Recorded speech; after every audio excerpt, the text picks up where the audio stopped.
Sorry Ayyappa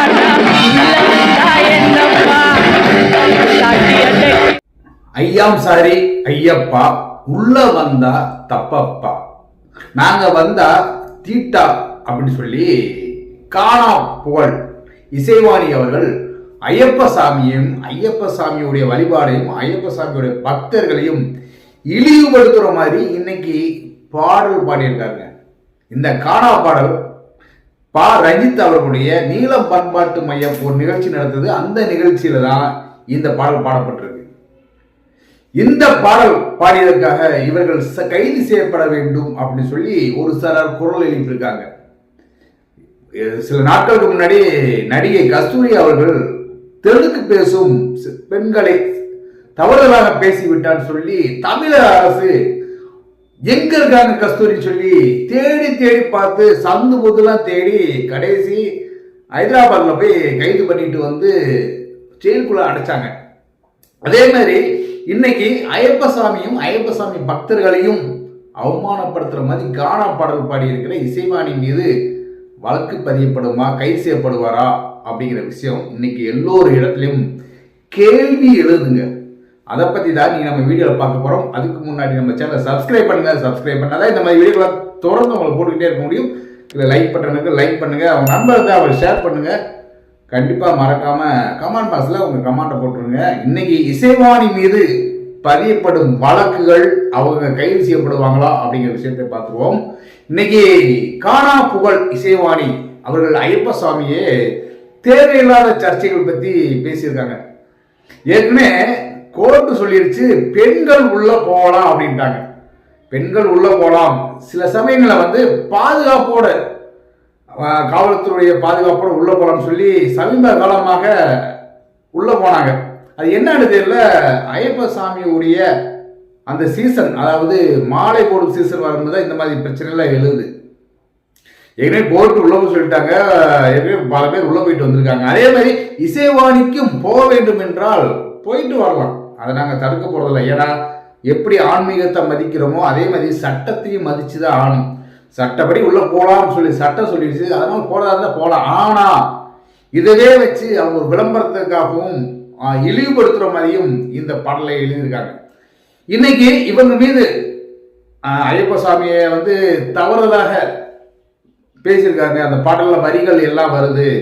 அதே மாதிரி இது பல விரதம் இருந்து கடைபிடிச்சு போற ஐயப்ப சாமி பக்தர்களையும் அவமானப்படுத்துற மாதிரி தான் இவங்களுடைய பாடல் அமைஞ்சிருக்கு. இதனால கோயம்புத்தூர்ல மேட்டுப்பாளையத்துல ஒரு காவல் நிலையத்துல இவர் மீது வழக்குகள் போட்டிருக்காங்க. வழக்கு பதிய வேண்டும் அப்படின்னு சொல்லி கம்ப்ளைண்ட் பண்ணப்பட்டிருக்கு. இந்த வழக்குகள் எடுக்கப்பட்டு இசைவாணி அவர்கள் கைது செய்யப்படுவாங்களா, இல்ல கஸ்தூரியை எப்படி தேடி தேடி பார்த்து கைது பண்ணாங்களே அதே மாதிரி கைது செய்வாங்களா அப்படிங்கிற ஒரு கேள்வி எழுதுங்க. ஏன்னா இவங்களுக்கு பின்னாடி விடுதலை சிறுத்தை கட்சி இருக்கு, தன்னுடைய கூட்டணி கட்சியான திருமாவளவன் இருக்காரு. அப்படிங்கிறதுனால இசைவாணி மீது எந்த நடவடிக்கையும் இருக்க மாட்டாங்களா? கஸ்தூரி பின்னாடி பிஜேபி இருந்துச்சு, அதனால நாங்கள் தேடி தேடி போய் கைது பண்ணோம்னு ஒரு சாராரா ஒரு பிரிவினையோட இருப்பாங்களா அப்படிங்கிற எல்லோருக்கும் ஒரு சந்தேகம் இருக்கு.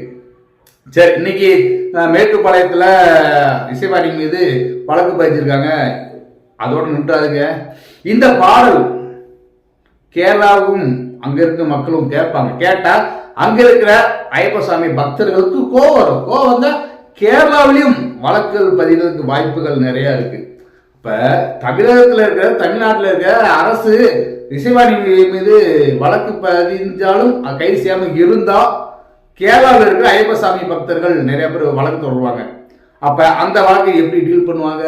சரி, இங்க மட்டும் ஐயப்ப சாமி பக்தர்கள் இருக்காங்க, ஆந்திராவில் இருக்காங்க, ஆந்திராவில் நிறைய பக்தர்கள் இருக்காங்க. அங்க இருக்கிற ஐயப்ப சாமி பக்தர்கள் எப்படி ஐயப்ப சாமி அநாயகமா பேசலாம்னு சொல்லி பாடல் பாடலாம்னு சொல்லி அங்க வழக்கு பதியப்பட்டால் சரி, ஆந்திராவில் மட்டுமா? கர்நாடகாவில் நிறைய ஐயப்ப சாமி பக்தர்கள், அங்கேயும் வழக்குகள் பதியப்பட்ட. அப்ப 4 மாநிலங்களில் இசைவாணி மீது வழக்குகள் பதியப்படுறதுக்கான அதிக வாய்ப்புகள் இருக்கு. அது ஒரு வழக்கு 2 வழக்கு இல்ல, பல வழக்குகள். இந்த வழக்குகள் சார்த்த அடிச்சிருக்கு வாய்ப்பு இருக்கு. 100 வழக்குகள் பதியப்பட்டது அப்படின்ட்டு 100 வழக்குகள் பதிஞ்சாலும் இவங்க வந்து நான் செய்தது தவறு அப்படின்னு நினைப்பாங்களா? தவறு நினைக்க மாட்டாங்க. ஏன்னா இங்க இருப்பது ரஞ்சித் மீதும் வழக்குகள் பதியப்பட்டிருக்கு. ரஞ்சித் இந்து மதத்தையும் இந்து மத கடவுளையும் தரைக்குறவா பேசுறாங்க, அதுக்கு ஆதரவு கொடுக்கிறாரு. ஆனா மாற்று மதங்கள்ல இருக்கிற யாரையுமே எந்த விதமான ஒரு குற்றமும் எதுவும் சொல்றதில்லை. ஏன்னா இவங்களுக்கு டார்கெட்டே வந்து இந்து மதத்தில் இருக்க இந்து கடவுள் மட்டும்தான். இவருக்கு கண்ணுக்கு தெரிஞ்சதெல்லாம் ராமர் கண்ணுக்கு தெரிவாரு, இல்ல கிருஷ்ணர் கண்ணுக்கு தெரிவாரு, முருகன் கண்ணுக்கு தெரிவாரு, விநாயகர் கண்ணுக்கு தெரிவாரு, இப்ப ஐயப்ப சாமி கண்ணுக்கு தெரிஞ்சிருக்காரு. ஆனா மாற்று மதத்துல இருக்கிற சாமி எல்லாம் அவங்க கண்ணுக்கே தெரிய மாட்டாரு. அப்ப இங்க இந்துக்கள்ல இருக்கிற கடவுள்களை மட்டும்தான் அவங்க சாமின்னு நம்புறாங்க. அப்புறம் மாற்று மதத்தில் இருக்கும் அவங்க வழிபடுற அந்த சாமிகளை வந்து கடவுள்னு இவங்க நினைக்கவே இல்லையா? ஏன்னா இவங்க ஒவ்வொரு முறையும் டார்கெட் பண்ணும்போது இந்து மதத்தை சாடி கொண்டேதான் இருக்கிறாங்க. அதனாலதான் இன்னைக்கு இசைவாணியும் சர்வசாரமாக ஐயப்ப சுவாமியை தரைக்குறவா பாடியிருக்காங்க. இங்க மதம் அப்படிங்கிற விஷயத்த ஏற்கனவே சூடு வாங்கியிருக்காரு நமது துணை முதல்வர். சனாதனத்தை பத்தி பேசின அந்த விஷயம் வந்து கோர்ட்டை கண்டித்தது அப்படிங்கிற விஷயம் வந்து ரஞ்சித் தெரியுமா, இசைவாணிக்கு தெரியுமா அப்படிங்கிறது தெரியல. இல்ல தெரிந்துதான் வேண்டும் என்று பேசினாங்களா, ஒரு குழப்பத்துக்காக பேசினாங்களான்னு தெரியல. சனாதனத்தை வேற இருப்போம் அப்படி தரைக்குறவா பேசினால்தான் கோர்ட்டே உதயநிதி ஸ்டாலின் அவர்களை கண்டித்தது.